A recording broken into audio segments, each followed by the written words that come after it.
Sir, আমাদের channel crop রেমেডিতে আপনাদের প্রত্যেককে স্বাগত জানাই।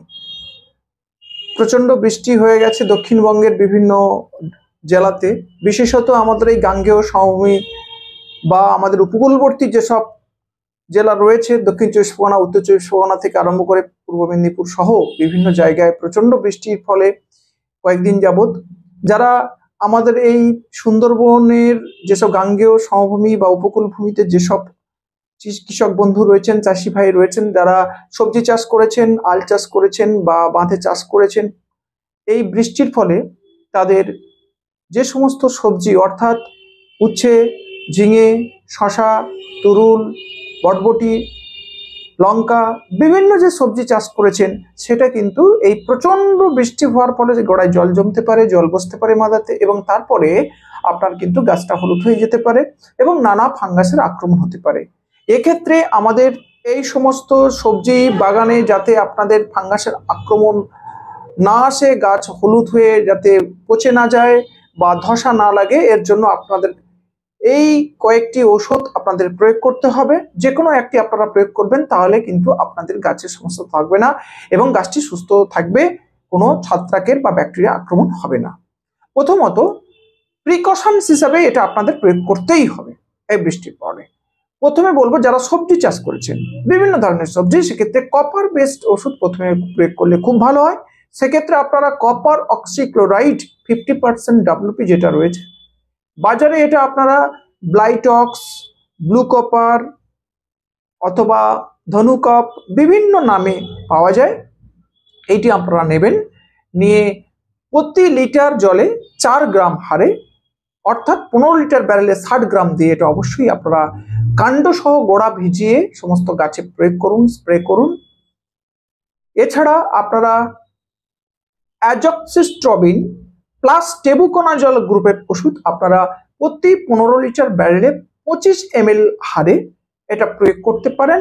এটা বাজারে বিভিন্ন নামে পাওয়া যায়, যেমন কাস্টোডিয়া, স্পেকট্রাম, বিভিন্ন নামে পাওয়া যায়।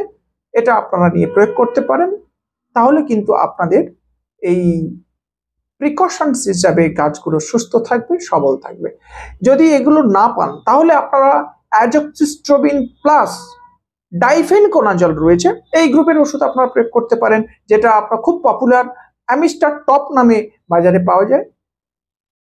এইগুলো যদি কোনোটাই না পান, তাহলে নিদেন পক্ষে অবশ্যই আপনারা carbendazim plus mancozeb, carbendazim plus mancozeb এই গ্রুপের ওষুধ আপনারা 2.5 গ্রাম প্রতি লিটার জলে এই হারে আপনারা অবশ্যই প্রয়োগ করুন।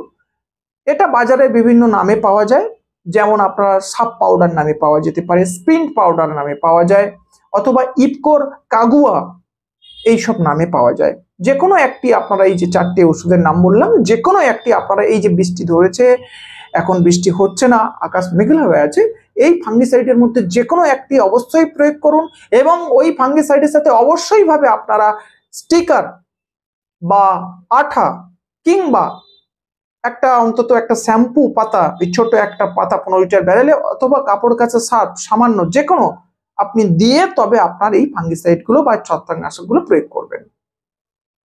এবার আসে যারা ধান তোলা ফেলেছেন, বীজতলা ফেলেছেন। আমাদের দক্ষিণবঙ্গের অবস্থা তো খুবই খারাপ, এতটাই জলমগ্ন হয়ে আছে যে অনেকের বীজতলা নষ্ট হয়ে গেছে। অনেকের বীজতলায় প্রচন্ড জল জমে থাকার ফলে এই জল ধীরে ধীরে সরছে, নামছে, নদী নালা খাল বিলে বেরিয়ে যাচ্ছে, কিন্তু এইটা যেতে একটু টাইম লাগছে। এই জলটা নামার পরে গাছ যখন দেখা যাবে, অবশ্যই ভাবে আপনাদের ধানের বীজতলায় যে কোনো একটি ফাঙ্গিসাইড প্রয়োগ করবেন। সবচেয়ে ভালো হয়, প্রথমে আপনারা একদম সবচেয়ে কম দাম, বাজারেও পাওয়া যায়, আপনাদের কৃষি অফিসে, নিকটবর্তী কৃষি অফিসে যোগাযোগ করলে আপনারা এটা পেয়ে যেতে পারে, কার্বেন্ডাজিম প্লাস ম্যাঙ্কোজেব। এটা আমি আগেই বলেছি, সাব পাউডার কিংবা স্প্রিন্ট পাউডার বা আপনার ইপকোর কাগুয়া বিভিন্ন নামে পাওয়া যায়। এটা আপনারা 2.5 গ্রাম প্রতি লিটার হারে বীজতলাতে অবশ্যই ভাবে প্রয়োগ করবেন। এছাড়া যদি খুব বেশি মনে হচ্ছে পচন আসতে পারে বা গাছটা ছোট আছে, সেটা জল জমেছিল প্রচন্ড, যে জলটা ধীরে ধীরে বেরিয়ে গেছে, সেক্ষেত্রে কিন্তু আপনার সমস্যা হতে পারে। এটা ছাড়া আপনারা অ্যাজক্সিস্ট্রবিন প্লাস ট্রাইসাইক্লোজল এই গ্রুপের ওষুধ আপনারা প্রয়োগ করতে পারেন। এটা বাজারে বিভিন্ন নামে পাওয়া যায়, অ্যাজোট্রিক্স, বায়োট্রিক্স, এস্ট্রেলা, হ্যাঁ, ট্রাইকোজি, বিভিন্ন নামে পাওয়া যায়। এইটা আপনারা প্রয়োগ করতে পারেন। যে কোনো একটি অবশ্যই ভাবে আপনারা প্রয়োগ করবেন, তাহলে দেখবেন আপনাদের বীজতলটা আবার সুন্দর হয়ে উঠবে, ভালো হবে। এবং চারিদিকে নালাটা, আমরা বারবার বলি যখন বীজতলা আপনারা করছেন, আপনার মাঝখানে নালাটা বজায় রাখবেন, নালাটা ঠিক রাখবেন, চারিদিকে আল দিয়ে দেবেন। কিন্তু যেহেতু এবারে মানে অতিবৃষ্টি হয়ে গেছে যাকে বলে, সমস্ত কিছু ডুবে গেছে, আমরাও দেখেছি। সুতরাং এই জলটা বেরিয়ে গেলে আপনারা অবশ্যই ভাবে যে কোনো একটি ফাঙ্গিসাইড প্রয়োগ করুন, দেখবেন আপনাদের বীজতলাটা ধীরে ধীরে আবার সুস্থ হয়ে উঠবে, সবল হয়ে উঠবে। একটু টাইম লাগবে, কিন্তু সুস্থ হয়ে যাবে। ধন্যবাদ।